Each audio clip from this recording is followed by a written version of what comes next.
नारी शक्तीच्या नावाखाली वातावरण निर्मिती आहे आणि 33%चा निर्णय 2024ला का घेतला नाही? सचिन अहिर यांनी हा प्रश्न विचारलाय। विरोधकांना विश्वासात का घेतलं नाही?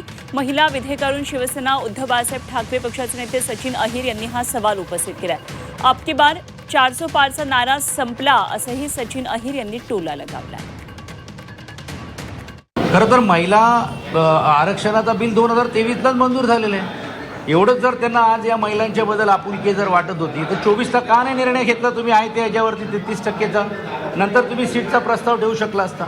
एवढंच तुम्हाला जर बिलच्या बद्दल गांभीर्य होती का नाही विरोधी पक्षाला एकत्रित केलं? बिल टेबल केल्यानंतर या गोष्टी सर्व समोर आल्या आणि त्यांना माहीत होतं की त्यांच्याकडे 2/3 बहुमत नाही आहे। असं असताना पण फक्त इव्हेंट करायचं, नवीन होऊन एक वातावरण निर्मिती करण्याचं काम करायचं, कारण त्यांना हे कळून चुकलेलं आहे की अब की बार 400 पारचा नारा संपला, आता काय करायचं? मग 800 सीट करायची म्हणजे 400 तरी होतील असं ते स्वप्न पाळण्याचं काम करतात। मला असं वाटते की त्यातून त्यांचा खऱ्या अर्थाने मुखवटा या देशामध्ये देशासमोर आलेले, लोकांसमोर आलेले, महिलांसमोर आलेले